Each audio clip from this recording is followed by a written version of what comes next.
So scientists have calculated that the third Monday of a year is one of the most depressing days of the year. So the calculation was based on weather patterns, based on how much debt people had accumulated shopping for the holidays.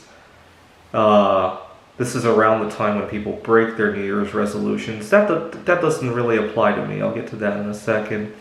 Among other things, low motivation levels. That a little bit because all of my colleagues are obviously affected by today, but I'm not so much. So let's see. The debt doesn't really apply to me. I mean, I haven't accumulated debt during the holidays. Although, if you count the fact that the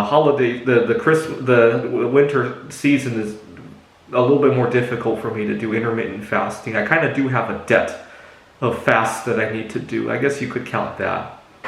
Definitely much more so than during the summer when I was living in Phoenix. I was fasting a lot more aggressively at that time. I haven't done more than 48 hours during the winter time. In terms of resolutions, my resolution this year has been more or less to continue keeping a normal relationship with food and to continue working on my social anxiety problems. I added one more thing. I wanted to speak up more and break the beat of the music more and make my voice heard more at work. So for example, I used to let people walk all over me and not speak up, or I would leave a conversation kicking myself that I didn't say something earlier. I've learned that, I asked myself, have I ever lost anything by trying to negotiate more? And when I thought about it, I really haven't. And so why not try to push it a little bit? And so I've done okay so far. I had a situation with one of my tutoring clients that I pushed back. What had happened was that I do a lot of tutoring over Zoom. And a lot of these clients have, they think that I'm just sitting in front of a computer screen. They sometimes forget they're dealing with another human. I don't know, I'm just making an analogy here.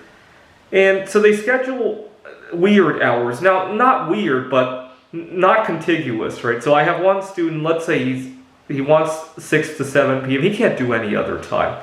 And it's not continuous with any other work that I'm doing remotely.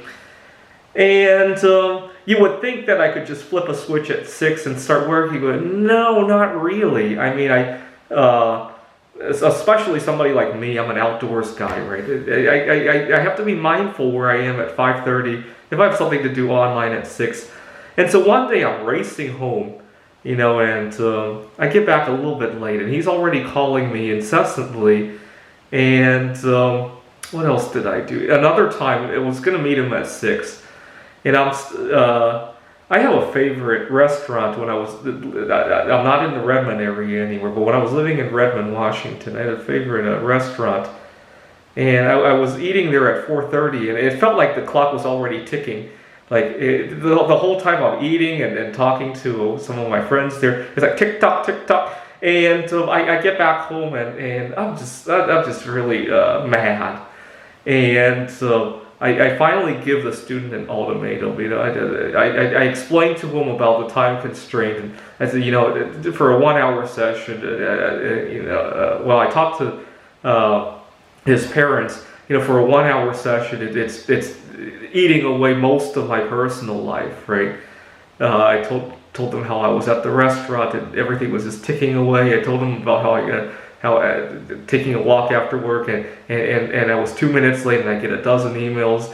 And so I basically laid down the ultimatum. And sure enough, they found another time. So it wasn't like they didn't have another time. It was just that in the past, I let them walk all over me.